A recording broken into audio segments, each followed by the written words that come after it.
depuis le terrible accident de la route qui a eu lieu le 10 février dernier et dans lequel est impliqué Pierre Palmade, ce dernier se trouve dans une position pour le moins compliquée.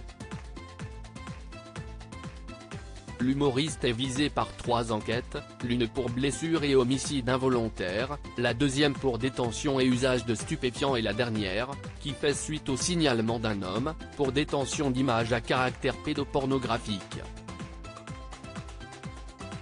Actuellement hospitalisé à Paul-Brousse, situé à Villejuif, Val-de-Marne, pour son sevrage, le comédien de 54 ans ne peut visiblement pas vraiment compter sur la présence de tous les membres de sa famille.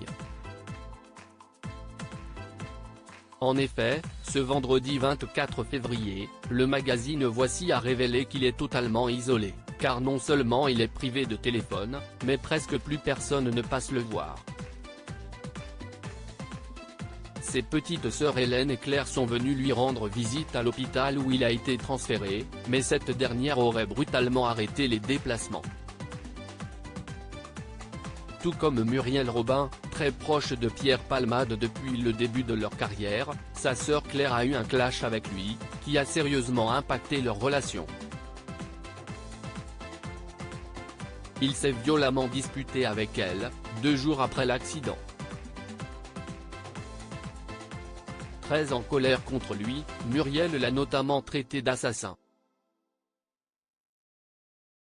Pierre n'a pas supporté, il lui a demandé de quitter sa chambre et ils ne se sont plus revus, a affirmé un témoin dans les colonnes de nos confrères. Supérieur à Pierre Palmade, Muriel Robin, Michel Larocque, Véronique Sanson. Les femmes de sa vieux deuxième sœur à l'origine du communiqué dévoilé après l'accident. Hélène Palmade, quant à elle, est celle qui avait rapporté les propos de son frère aîné après le drame. Auprès de l'agence France Presse, elle avait expliqué que l'humoriste avait honte de l'accident de la route qu'il avait causé, qui a fait 3 blessés graves, et qu'il était prêt à assumer toutes les conséquences de ses actes avec la conscience terrible qu'il ne pourra jamais réparer le mal qu'il a fait.